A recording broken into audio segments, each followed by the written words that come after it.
we came to the point that we, in a sort of dramatic way, developed an idea on the true position of a compliance officer in the setting of legal thinking that you think as a dispute.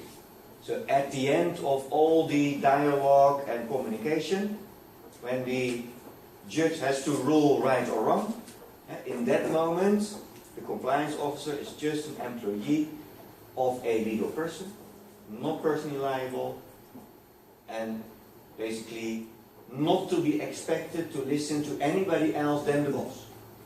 Who's paying the salary of the compliance officer? The boss, the legal person.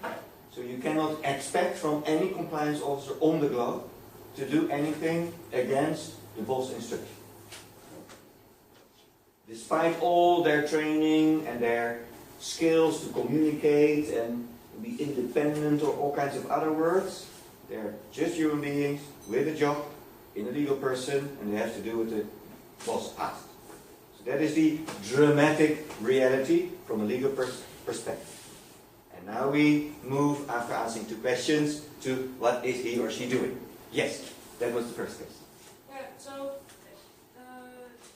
the compliance officer is somewhat of a self-regulation method of the organization.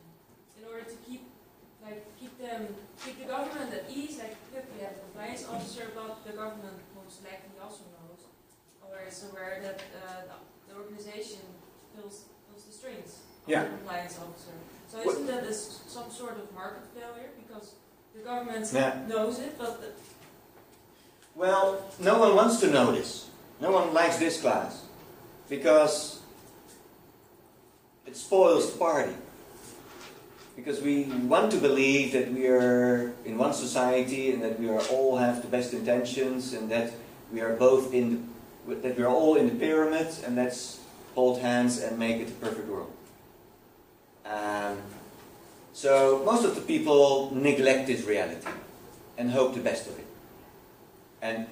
But my message to regulators is, take this class and realize that this is part of the reality, continue with the pyramid because it seems to work, capacity building and so forth, but keep an eye on this reality that ultimately you should decide whether it is right or wrong. Don't ask the thief whether he or she stole stuff or not. You should be able to provide the evidence. There's poop in the meat or bottled water, yes or no. So that's the critical point. Follow-up question, and then I come to you. Who is then accountable for when it goes wrong? Is that the compliance officer? No, the company. Okay. And therefore we have sanctions. And punitive sanctions are then appropriate. And if you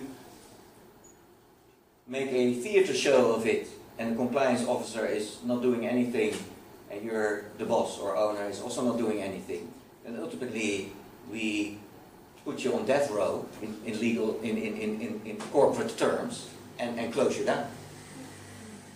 And that is language owners understand, and then they stop pooping poop. And they check, and they invest in more employees to check the meat, or tell farmers, maybe polish your pig before bringing it to the slaughterhouse, and all kinds of other methods that, because in the last 10,000 years we were perfectly able to produce meat without poop on it, and therefore we still exist.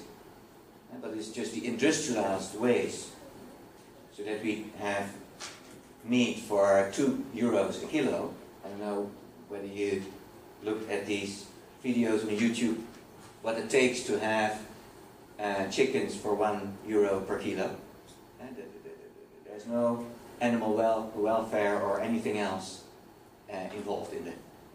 It's just to make it cheap, and then you have all kinds of diseases and so on. Alright.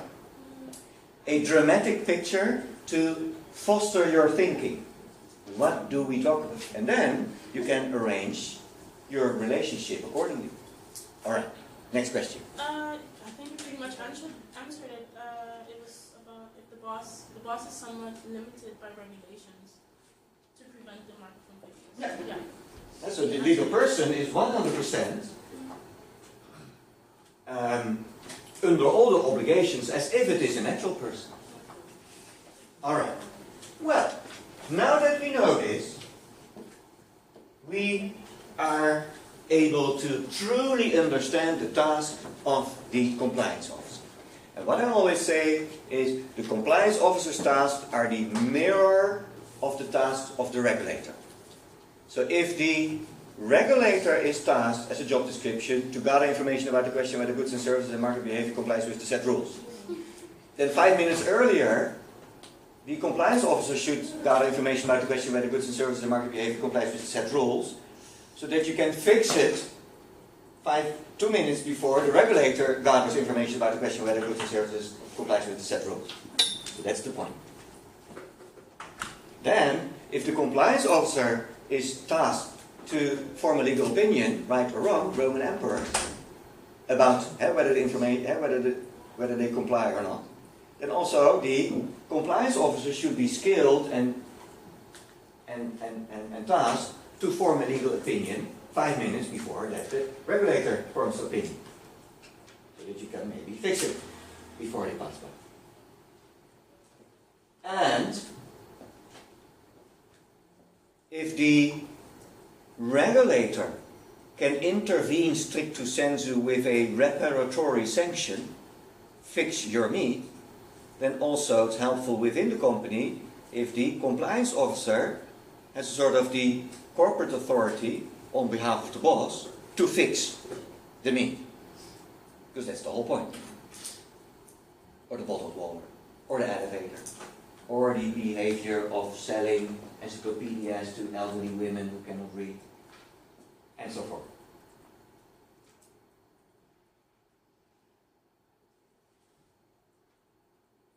This means that the compliance officer locates rules that are applicable for the business in which he or she is working.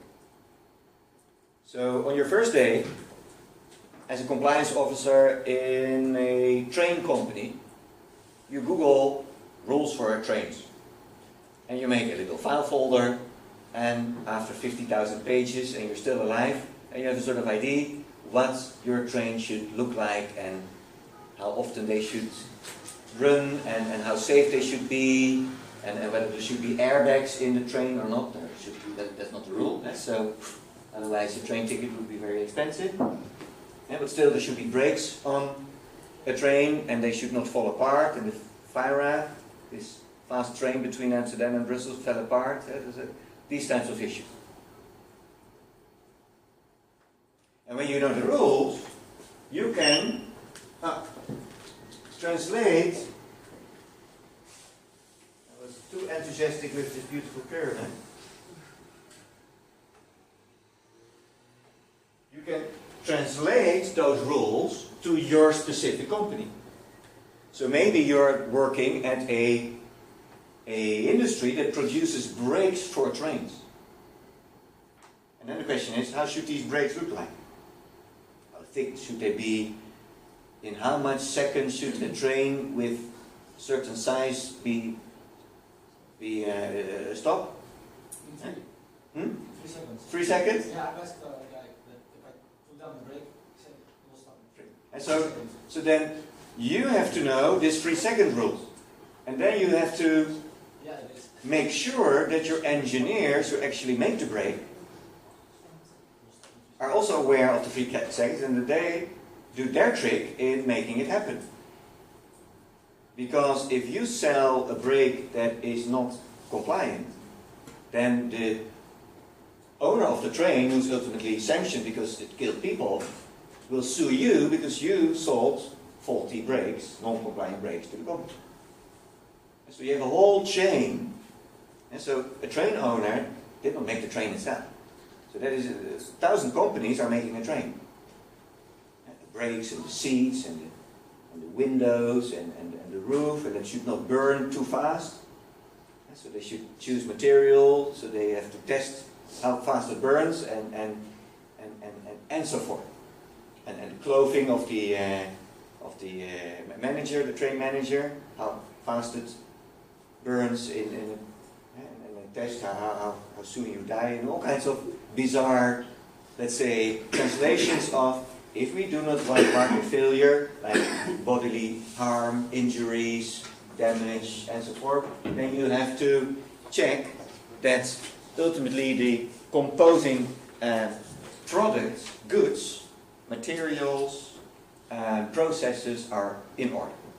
So you orientate on the rules, you translate it to, so you pick the 100 pages on brakes, and then you instruct, you train, you communicate.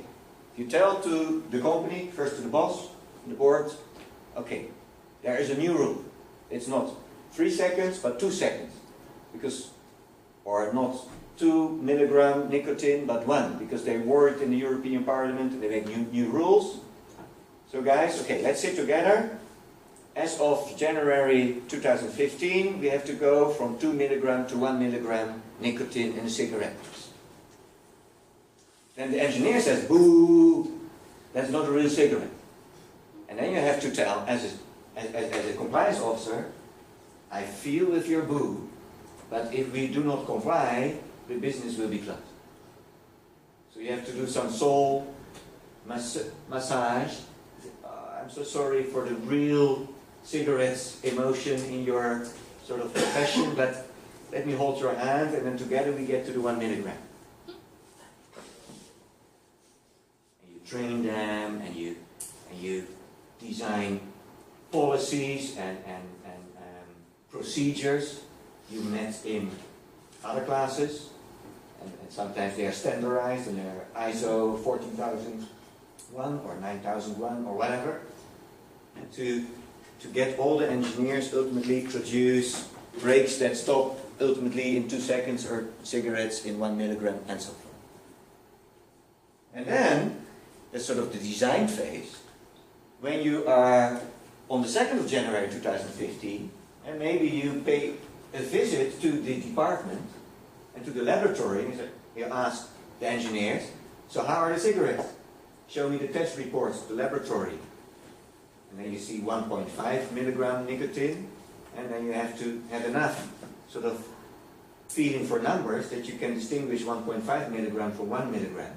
And that you can politely ask, could you explain how 1.5 milligram is 1 milligram? Because maybe you're still stupid. And maybe they can explain you, well, if this laboratory says 1.5 milligram, then they will interpret it as 1 milligram. Do you believe yourself? Yeah, but maybe it's 1.0001 milligram. And then the discussion is, if the regulator passes by and gathers information about the question whether goods and services comply with the rules, what measure gear do they have to determine the 1 milligram? Maybe they have a measure device that has a sort of error range of 5%. So then you can go up to 1.04 milligram. And it's not a problem if it's 1.0002 or something. So these discussions, do you have it? In the internal sphere of the legal person, the company. So, because all employees should keep company affairs secret, so there's free exchange of information. And then, report to the director. And the director wants to have one report. Everything is cool. And then,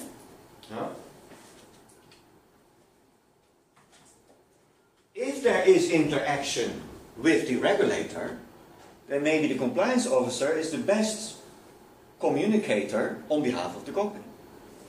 Because the compliance officer knows about all those rules internally and how it is translated and which devices are used, so they can easily communicate with the compliance officer. And if the regulator asks, dear compliance officer, can you declare that you are compliant? Then you write back, I declare we are compliant. Fingers crossed. And when they pass by, you are then sort of the host, sort of the ambassador of the company, and you guide them. Look, here are the cigarettes, here's the laboratory report. Look, it's 0.0 1, 2%, so within the margin, or you say, no, it's 1% or 1 milligram in one cigarette. And then, like with alcohol in traffic, you know, you blow and then you fingers crossed, and then with one beer you get away with it. And this type of momentum, so you shut up, because you know it's a little bit more than 1 milligram, but you count on it that his device is sort of, and then the device of the regulator says it's 1.06 milligram nicotine. No, your device is not working, because you know the air and the pressure, and let's do it again tomorrow. Let's have a cup of coffee, and then you say, guys, fix it. And then the day after they come back, and okay, now it's 1.04, and the films are going in. Okay, so that is the practical role. So you correspond. Dawn rates are, dawn as in early morning, rates as in detective squad who enters your enterprise to gather information whether goods and services comply with the set rules. Because in certain, or in most sectors, in most branches, regulators know, took this class, they know that compliance officers are just telling what the company wants to tell. And the best way to avoid that they can fix it when they are on their way and cover up is to do a dawn raid. So before all the employees are in, you are there with your staff of your regulator, and you make it impossible that the laboratory is sort of fixed and that the reports with 1.6 milligram are burned and so forth. And the compliance officer is then sort of the assistant to the board, to the director during those dawn raids, calling the lawyer or other assistants, accountants to help to secure the evidence, to cooperate with the owners of the company to control the damage that potentially a regulator can do to the company. And I make a little bit of bad guy out of the compliance officer. It's also checks and balances.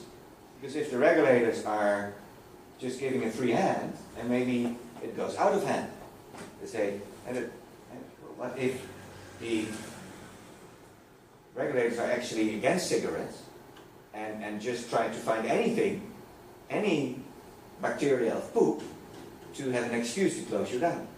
And then as a citizen, as a corporate citizen, you're also allowed to defend yourself. No, the rule is 1 milligram, it's 1 milligram, so no further complaint.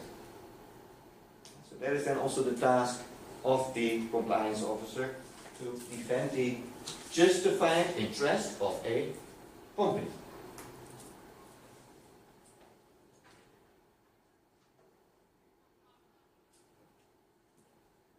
So those are basically a little bit symbolized by this shield. And this sort of symbolized of a sort of stage, you know, sort of state building. And you have that shield. Well, and then in the responsive regulation pyramid of Mr. Braithwaite, if the company is willing to do the right thing, and hiring a compliance officer is already step one. And then you cannot say, as a company, oh, we didn't know about these rules. And the rules? You're kidding. And so, hiring a compliance officer is sort of the most explicit signal, regulator, I know you exist, I know there are rules, and we do our best to do. And then, the regulator says, make it straightforward for you to comply. In this capacity building, cool, you do your best, let me help you. Let me give you information, and let me tell you how I will disclose, how dawn rates will be planned, and so forth.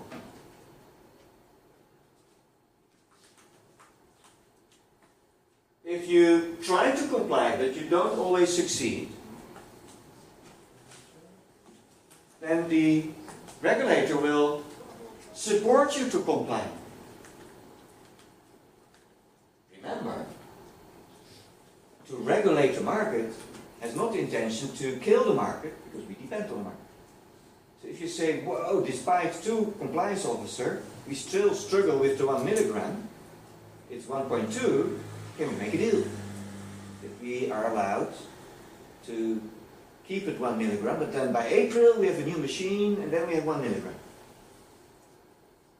And that could be an intervention of the regulator. Okay, this time, under the conditions, I allow you to do so.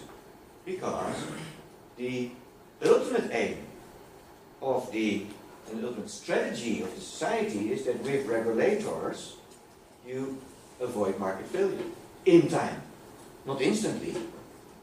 So there you have some wheeling. But if you do not want to comply, then there's deterrence by detection and administrative sanction.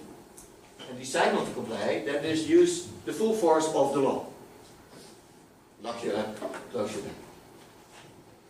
And the compliance officer is obviously the attempt to get in the lower regions of the pyramid, so that you are on an equal footing and a reasonable footing and an easy footing with your regulator. Because they are also just employees called civil servants, do that for a job. So if together you can discuss, okay, poop on meat is a problem, let's make a project out of this, let's exchange some information, maybe there are new bacteria, no one knew, and you could call each other, hey guys, there's a new bacteria, let's do something about it. And then with communication, you can then make sure that the market is compliant, that there is no market failure, and then the tragedy is that when people communicate too often and too intensively, maybe the regulator forgets that they are still the state and can punish. And that is constantly the debate.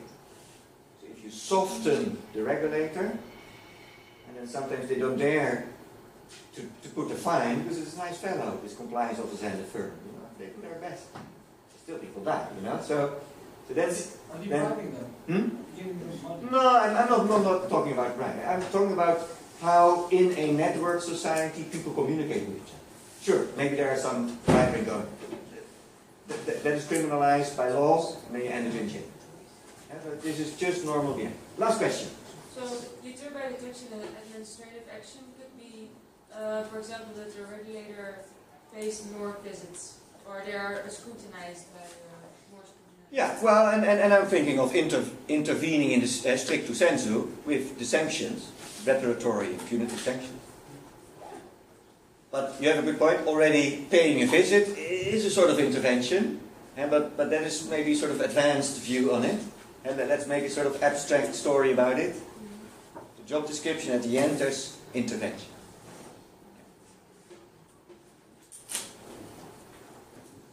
All right, I will look for the weight article. Then you do the rest of the reading. Make sure that by the last class next week, you have all your questions and observations. This was sort of the full circle, in a way, with already outlooks on what the future will be. And that on a daily basis, these types of considerations and theories are put in practice. And then we will close the course next time with a sort of recap, exam tips, your questions, and a few more illuminations. Thank you for your attention. See you next week.